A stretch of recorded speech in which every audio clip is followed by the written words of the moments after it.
This is the 2015 Kalkhoff Sahel Impulse 8, and we're looking at a diamond frame here, and this is size large, so it's 55 centimeters. It actually comes in two different models. There's sort of like the step through, they call it the wave, and then this is the traditional diamond with that nice top tube and, you know, giving it strength, and it's, I think, kind of like the guy version for some people. Although I must say those wave, you know, it's a little easier to step through, and the fact that this does come in really kind of like 6 sizes between the two models is pretty cool. So starting out, you know, we've got the medium in this high step, that's 50 centimeters. We've got the large here, that's 55, and XL, that's 60 centimeters. And then if you went with the wave, that step through design, you'd start out at 46 centimeters up to 50, and then 55 for the large. So it's pretty cool that they offer that range, because this is a very capable bike. You could be riding this for a long ways. It could be a great commuter. It could even be almost like a touring type of bike because the battery capacity is there and the motor is so efficient. So before I get into that, I'm just gonna start off by saying water bottle cages, Brazons. Look at that, that's awesome. We got room for a water bottle here and right here, and I love that.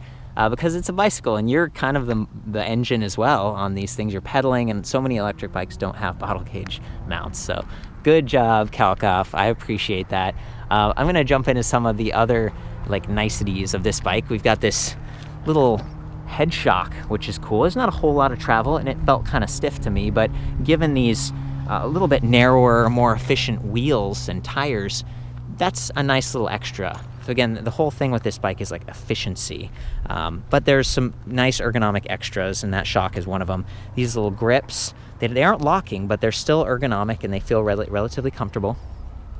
And then this nice saddle, so it's like this Selle Royale, sort of a gel, semi-soft, but still active. You'll notice that it's pretty narrow. This isn't like a big beach cruiser saddle. This is something you can pedal with, and that's gonna support you for, you know, a good distance. We got the Schwalbe Life tires, and it says 700 by 38C. So that's what I was talking about a minute ago. They're not as narrow as a road bike tire, but they're still efficient. And we've got those nice reflective sidewalls. I'm gonna go ahead and weigh the battery and weigh the frame here while we're on the topic. And the battery should be about the same weight across the line. So here's the pack. It's got this cool little LED like power level indicator.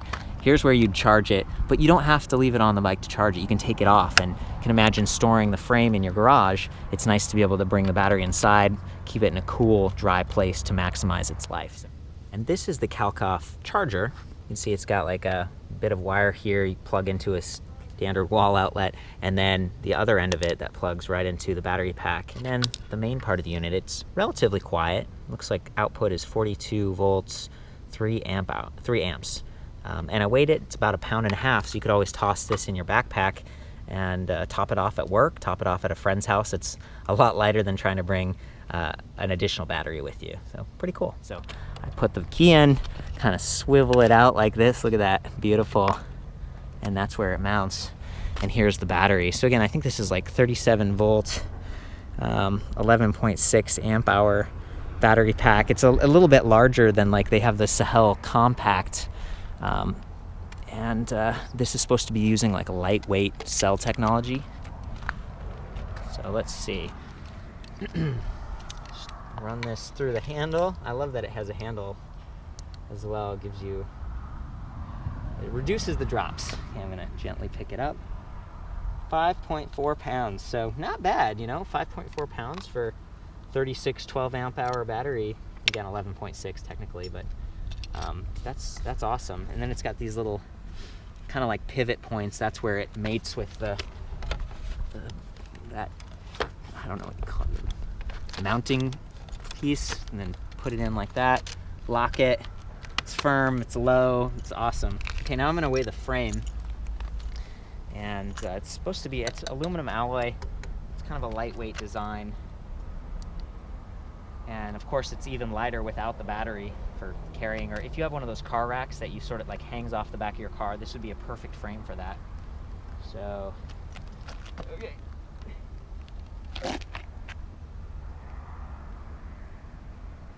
$50, 50.1 pounds. So for the large, for the high step, not too bad, not too bad. So that's the really cool thing about the battery and the motor and everything, it's all of that weight, the majority of the weight here is really low and centered on this frame, right? That's the motor.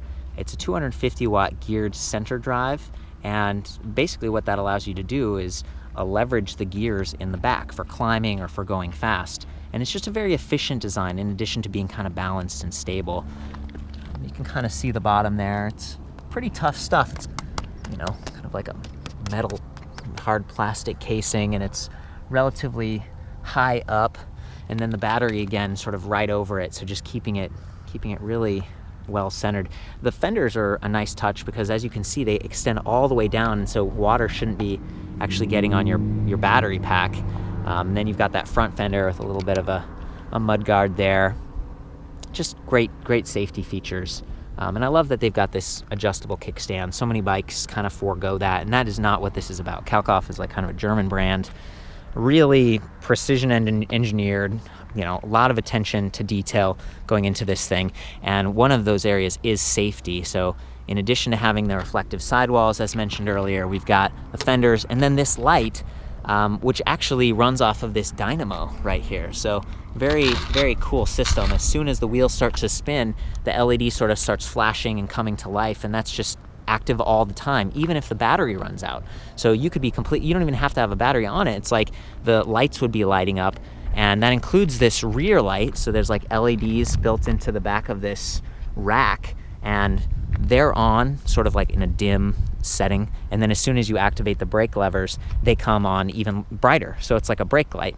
And then when you've stopped, there's a little capacitor, and it saves some energy, and it leaves the light on a little bit longer, so that if you're parking the bike, you're walking it down a street or something, you've got an extra level of safety happening there. And the rack itself is pretty cool. It's really sturdy feeling, right? And it kind of reinforces this fender, kind of plastic fender. You've got the reflectors at the back. It's all sort of built together. It's very purpose-built here, and it uses standard gauge tubing, okay? So that's like the thickness of these tubes. That's gonna work with like the broadest range of panniers and bags and stuff. And there are a lot of them that have those plastic clips, and they hang, and we've got these nice blockers here, so they're not gonna get tangled up with your rear wheel, your spokes. It's just excellent. I love the little spring rack for just adding a newspaper or just whatever, you know, kind of a little extra treatment there.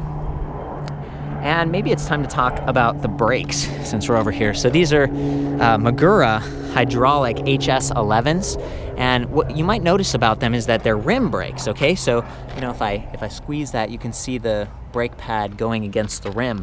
The advantage of rim brakes is leverage. You can imagine having like a disc brake that's in the middle of the wheel, and it's trying to stop all of this mass out here and the forces out here from the center.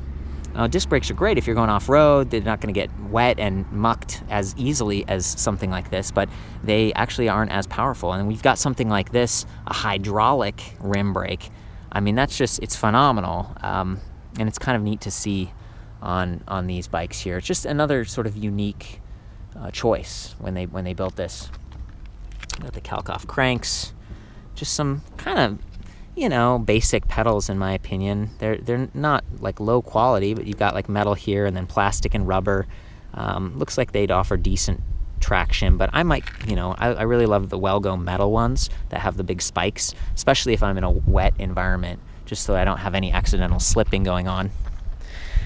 And then let's see, the other thing about the brakes, in addition to activating the rear light when you pull them, and then of course stopping the bike, is that they do not have motor inhibitors. So this is a pedal assist only bike. There's no throttle mode, but apparently they don't actually, they've done some testing. They don't think they need motor inhibitors because this drive system is so sensitive. It's sensing the speed of the bike. It's sensing your pedal cadence and torque. And so it's relatively responsive, and by separating those from the brakes, they think it, you know, performs well enough that way. So I wanted to call that out. I'm going to check it out on the ride test later, and do some timing and see how quickly the motor actually cuts out. There's the kickstand again. So if we come over to this side of the bike, you can see there's the Nexus internally geared rear hub, and that's an 8-speed. There we go, Nexus. And one of the advantages of having an internally geared hub like this is that it's just clean. There's no derailleur. There isn't like a lot of noise being produced. The chain is extra tight, so it's not having to have a derailleur hanging down, an extra chain, and you're not going to be like slapping this chainstay back here because there's only one sprocket on the front and one on the rear. But then you've got like 8 speeds to change inside of that internally geared hub. I like it. It tends to add a little bit more weight. And again, it's about a 50-pound bike. It could probably be lighter if it didn't have the fenders and the rack and the internally geared hub. But this is just durable. It's clean. It's kind of beautiful. I love that they've also got it's like a chain protector, just so your pants and stuff don't rub on the greasy chain when you're riding around, which is kind of nice. This is the other side of the battery. Got the seat post adjustment. I think that's kind of it. Might be a good time to hop on and get going, but I should also point out this adjustment right here. So this is like an adjustable angle stem. You can bring it up a little bit if you want. We've got these nice sort of gull wings, semi-swept back. Again, ergonomic, like upright handlebars. And they really, I don't know, they feel nicer than and more relaxed than if this was like a flat bar, like a mountain biking bar where you're really leaning forward. This is a bike that you could ride and go for a longer distance without hopefully getting, too worn out. And, the shock helps, the saddle helps. And then the different sizes help, the different frame sizes. So it's kind of cool. And I love that they've run the cables right through the frame, so the tubing kind of conceals those. They aren't going to get hung up as easily if you're putting this on a bike rack. And actually, when you shift gears up here, so kind of shifting through, that's pulling on a cable, and the cable, they're actually sensing that movement, and it has shift sensing technology in the motor, so the motor will cut out anytime you're shifting, and that's going to reduce wear on the chain and wear on the gears in that internally geared hub. So it's just premium stuff. It operates relatively quietly. I think it's time to get on this thing and ride around. I'm going to start by just going on this dirt path for a second. And they say the range on this is, upwards of 80 miles depending on the level of assist that you're in. That's just awesome. And again, it's the efficiency of that mid-drive. So let's see. Here is the control panel. You can go ahead and just press the power button over here. And it says, hello. That's kind of cool. And it starts off by showing you your speed. It's in miles per hour right now. You can change that to kilometers per hour by holding the set button. You see your battery graphic, and it's actually got a lot of little bars in it, so there's more increments there. It's more precise in terms of communicating how much capacity remains. And then you've also got your trip distance and odometer, and you can kind of switch between those two by pressing set over here. So right now it's 1.4 miles was our bike odometer, and then trip distance is 1.2 miles. And I can reset that by pressing the minus over here, holding it for a few seconds. And it's going to go ahead and boop, now we're back to 0. Okay, so at any time you can use the plus and minus to change assist modes, right? And so I just hit minus. Now we're all the way down to nothing. So there's no assistance. The motor is not going to kick in. It's just like a regular bike. You can pedal backwards, you can pedal forwards. It's fine. And we're basically using this as a cycle computer. And it works pretty well for that. Again, speed and giving you some trip information. I wanted to point out that it's not removable. That's kind of one of my gripes. But it's really well fastened, and it feels pretty durable. And the other neat thing is that you can swivel it sort of backwards and forwards like this, so that if it's a bright sunny day and you've got glare, it's like kind of shining in your eyes, you can adjust that. And I love that. It's a great feature. But then when you're ready, you can go ahead and press plus, and we'll go up to eco, sport, or power mode. And of course, the higher you go, the more power you're going to receive from the battery, from the motor, but you're also going to run it down more quickly. So keep that in mind. I'm going to start out in power just so you can hear it functioning. Kind of got that fun bell. And here we go.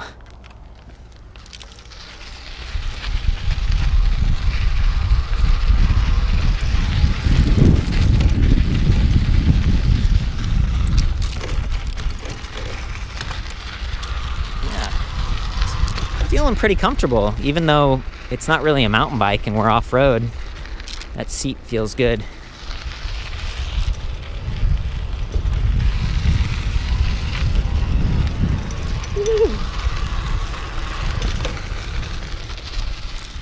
Okay, I'm gonna turn it around and go to a section of pavement so you can hear the motor working a little bit better, and we can do some climbing tests.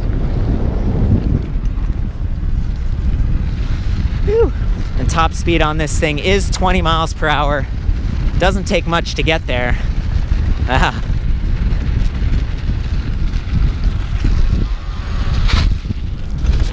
Nice.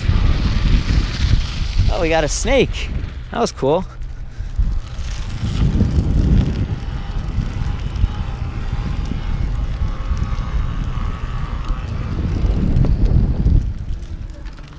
Okay, so there's our hill.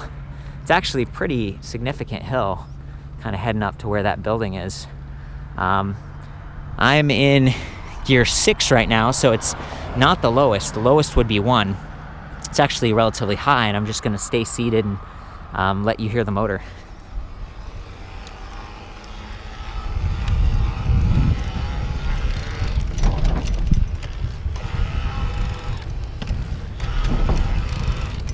You can hear it cuts off pretty quickly after I stop pedaling. There's a little bit of a delay, and that might help to smooth out riding.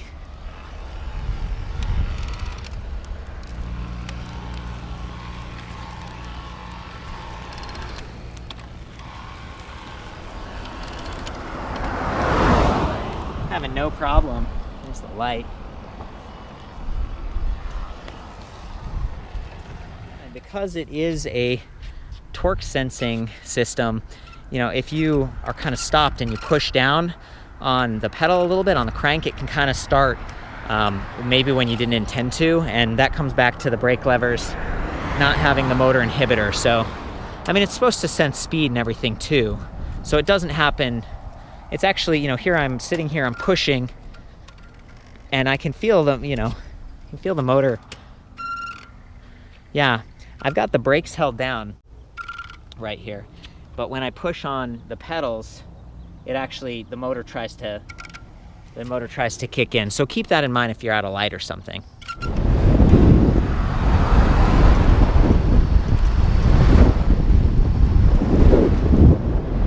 Well, that's the Kalkhoff Sahel Impulse 8 for 2015. For the full write-up on this, including specs and pictures and stuff, I'll see you back at ElectricBikeReview.com.